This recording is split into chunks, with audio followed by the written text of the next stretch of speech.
घर किंबा जगह आपण किणिकी रेजिस्टर कर सारा पर आपण भाबुଛନ୍ତି कि आपण ओनर ही हेबिनी काहे कि ना खाली रेजिस्टर कर देले जी आपण ओनर ही जिवे ता नुए ताकू म्यूटेशन करिया पड़े भाबुଛନ୍ତି कि म्यूटेशन कोन ए म्यूटेशन जिनसटा को गवर्नमेंट रूल कर गवर्नमेंट रे नुआ रूल्स आसी कि आपण जदि घर रेजिस्टर कर सचनी ता परे आपण को म्यूटेशन करिया पड़िबो जेंके आपण को से प्रॉपर्टी बा घर रो ओनर को आजिवो तो चलंतु जानिबा ई प्रथमे ई म्यूटेशन टा कोन म्यूटेशन होची जते बेला आपण प्रॉपर्टी बा घर किनुचंती सेते बेला आपण तो ओनरशिप ट्रांसफर सेते बेला हमको गवर्नमेंट रेकॉर्ड रे निज नाम को अपडेट करबा निहाती आवश्यक रजिस्टर केवल किनिबा लोक बिकिबा लोक भितर गोटे डील खाली किंतु म्यूटेशन होची गोटे प्रोसेस जोटा कि आपण को ना गवर्नमेंट रेकॉर्ड को चढ़ा जाए तापर जाके आपण पाखु इलेक्ट्रिक बिल वाटर बिल आपण नार सब आसी आ आपण से जगार बा घर मालिक कुहाइबे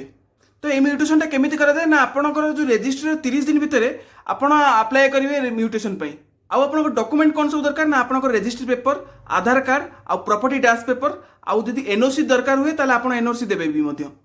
आउ एटा आपन को आपन पाखर तहसील ऑफिस बा आपन जो रेवेन्यू ऑफिस जदि थिबो सेठी जाय आपन को म्यूटेशन पई अप्लाई करिया पड़ियो तो ये वीडियो को सेव करथांतो आपन को फ्यूचर रे काम लागि पारे आ चैनल को सब्सक्राइब जरूर करंतु जा द्वारा कि मैं आपन को नया नया कंटेंट आपन को देई परिबी।